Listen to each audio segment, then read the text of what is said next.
Young men today walk through life completely convinced they can force their way forward alone, right? They call themselves the lone wolf. They actually believe total autonomy is their ultimate weapon.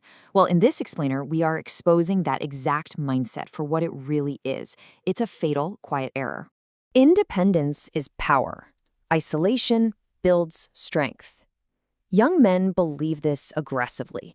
They wear their refusal to ask for help like some kind of badge of honor. They treat every single connection, literally any reliance on another human being, as a fatal weakness that just has to be completely eradicated. But here's the reality. That belief is the trap. It's a quiet fracture in the foundation. It spreads silently, millimeter by millimeter, until the entire structure of a man's life just collapses under its own isolated weight. Look, adversity doesn't just yield to solitude. Pain doesn't dissolve simply because you refuse to need anyone. Section 1.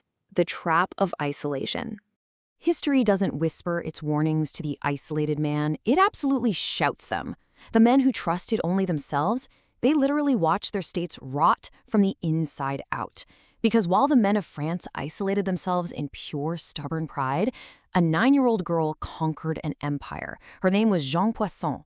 She rose from absolute nothing and entirely reshaped the merciless corridors of Versailles. How? By mastering the exact type of quiet influence that young men today completely reject. Section 2. Madame Laban and the Blueprint. When she was just a middle-class nobody, a woman named Madame Le Bon delivered an absolutely impossible blueprint to her. She said, "One day, you will win the heart of the king." And Jeanne Poisson didn't just wait around for chance. She treated this prediction as a literal map. She weaponized everything around her.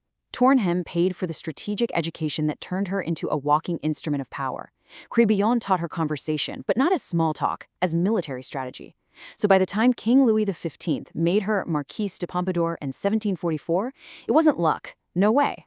It was flawless, calculated execution. Think about this for a second.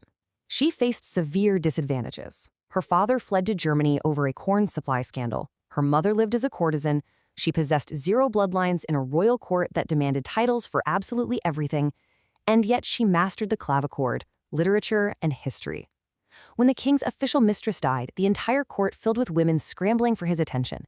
But Jeanne Poisson didn't scramble. She observed. She waited. 19. For 19 years, the hidden stairs between their quarters at Versailles became the absolute artery of the entire kingdom. She didn't use force. She used quiet counsel. She became a duchess. Ministers literally rose and fell by her word alone. She held incredible power for 19 long years simply because she understood exactly what the lone wolves ignored. Which brings us to Section 3, the first law of observation. Every closed system has its own hierarchy, right? Its own silent codes. If you rush in, aggressively demanding your worth be recognized, you will be destroyed. Instead, you have to follow the law of observation. Step 1, clear your mind of every assumption. Step 2, see the person exactly as they are, not as you wish them to be. And Step 3, hold back until the picture is totally complete. Jeanne Poisson entered Versailles like an anthropologist. The outsider who becomes invisible gains the only advantage that actually matters. If you rush to claim space, you're going to be rejected. Or worse, used and entirely discarded. The ego screams for recognition. That scream is the sound of failure arriving early. Young men absolutely refuse this law. Their ego demands they appear strong, fiercely independent, and above need. But that scream just guarantees their isolation. Positive attention early on can totally mislead you. You must hold back, or you will be discarded. Moving to Section 4, Carl Jung and the Shadow. So, to truly master influence, you have to understand what sits beneath that screaming ego. You can't influence a system if you're blind to its psychological gears. The shadow is this hidden part of the psyche identified by Carl Jung. It's basically the underground child who still resents limits and desperately hungers for superiority. Society forces that child underground, sure, but the energy never actually disappears. It waits. Seeing the shadow in others gives you the absolute map to their choices. Failing to see it leaves you entirely blind to your own. Let's look at force versus power. Clumsy masculine force is loud. It's temporary. It collapses the absolute second resistance applies.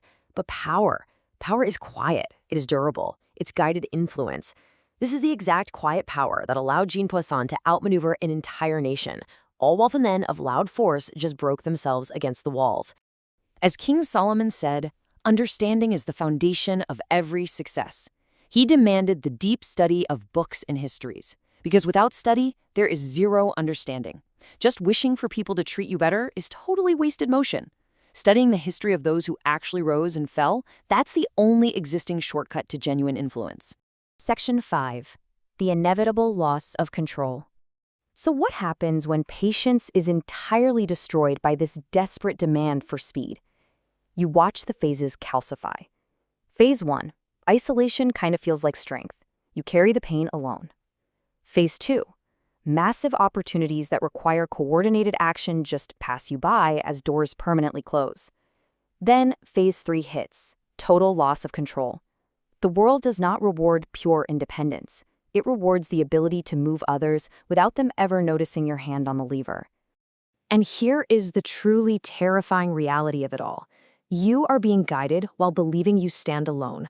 The people who master the quieter arts will eventually inherit all the leverage. They will shape the environment around you. You literally become a pawn in a game you completely refuse to study, all while being entirely convinced of your own false autonomy. So the paths forward from here are incredibly sharp and unforgiving. Path 1. Continued isolation, heavy adversity, and achieving absolutely nothing that lasts. Path 2. Clumsy control, using charm as a blunt hammer, which just results in complete resentment and rejection. Or there's path 3, deep observation, study of the shadow, and patient, deliberate influence. Because coercion always collapses under its own weight, true influence actually makes others choose to move with you. The stairs between power and isolation are always being climbed. Always. The court of Louis XV answered this dangerous question a long time ago. If you don't climb those stairs, someone else absolutely will. The men who insisted France needed only pure independence watched a woman of no birth direct policy for 19 years. The method works.